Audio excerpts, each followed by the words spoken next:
As we are summing up the 4 years of war in Ukraine, we're joined now by Myroslava Gongadze, non-resident senior fellow at the Atlantic Council, to discuss the latest events and prospects of ending the conflict. Good evening. Good evening. So President Volodymyr Zelenskyy claims that the Third World War is already here, and it began in Ukraine with Putin's invasion. Do you agree with the words of the Ukrainian president? What President Zelenskyy mean, I think that this war is obviously not in the sense World War III in the 20th century sense, but it's definitely in the sense of 21st century. It's a modern war. It does not, this war, it start with Ukraine. It's definitely kinetic war in Ukraine, brutal war in Ukraine.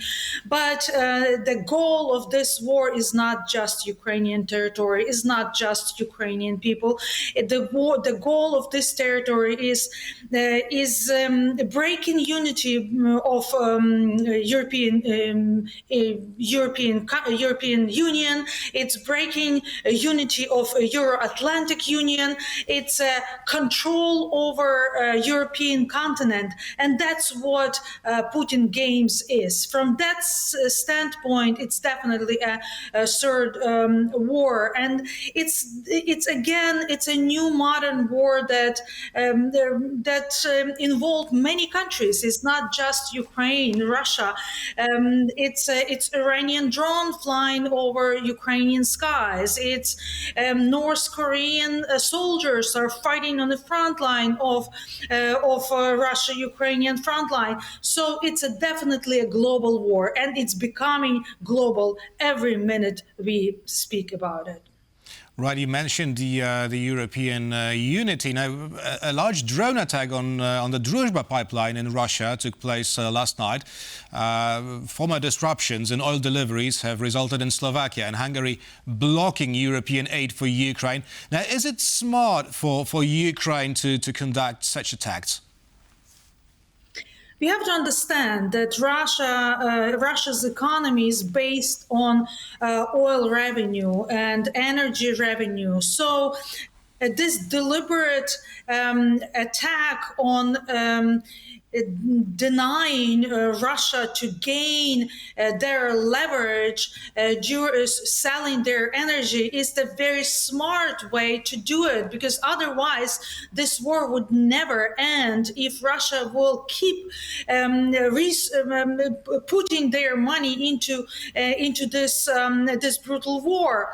However, yes, it's a political risk, but this political risk is very calculated, and European Union specifically have to think very serious about their energy dependency and their dependency on Russia. If that would not happen today, this would not happen. This kind of break of unity. That's what I said at the beginning, because Russia calculated that this way they can actually break this unity. And if the one country can block the decision making of the whole continent based on their own specific national interest, that's a very risky, specifically in a wartime. Now, another round of peace talks is scheduled for this Thursday. Now, why was the U.S. unable so far to broker a peace deal between Ukraine and Russia, even though it seems to often favor the Russian narrative, the Russian approach? Obviously, for peace deal, there's be a couple of sides that would agree or would be willing to have a peace. At this point, we have not seen Russia willing to have any serious discussion about their demands, because their demands are very high, and they're not able to actually gain Ukrainian territories through the fighting, on the front line. So they are trying to do that through the negotiation, and that's what they are demanding. Whole oblast. Ukraine is actually rational about this possible agreement. They are willing to negotiate. They are saying that they are ready to freeze the front line, but Russia is not ready. That's very clear that United States cannot actually break this peace because of there should be a side that are willing to do that peace deal. At this moment, there is not such a side. You mentioned this global dimension of the conflict in Ukraine. Now, can the current tensions brewing over Iran change anything for Ukraine? And if so, then for better or worse? Actually, this Iran issue is huge. That would be great if this will stop Iran providing Russia with their military ammunition, specifically Iranian drone.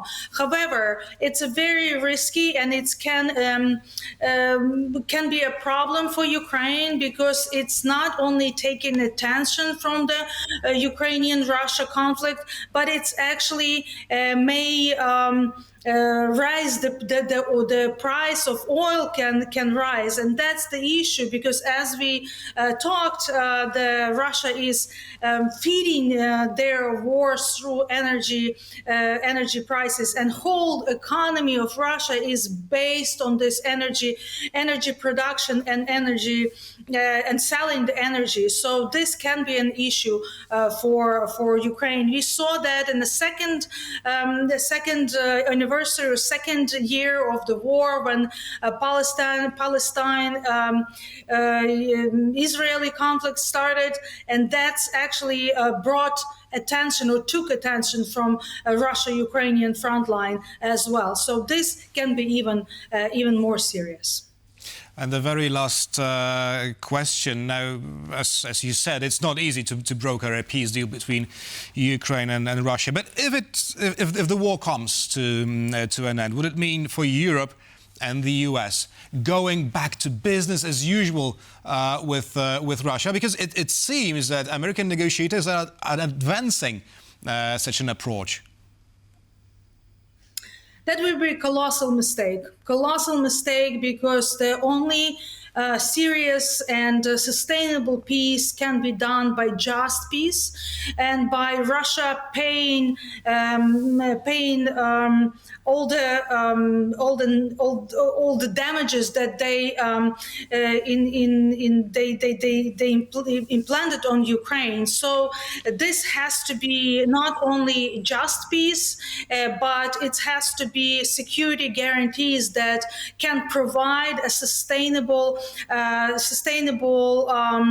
quiet time in Europe. If that would not happen, if Europe and the United States would go back to things as usual or business as usual, the next war is only on schedule. Myroslava Gongadze, non-resident senior fellow at the Atlantic Council, was our guest this evening. Thank you very much. Thank you. And that's all for now. Thank you for watching.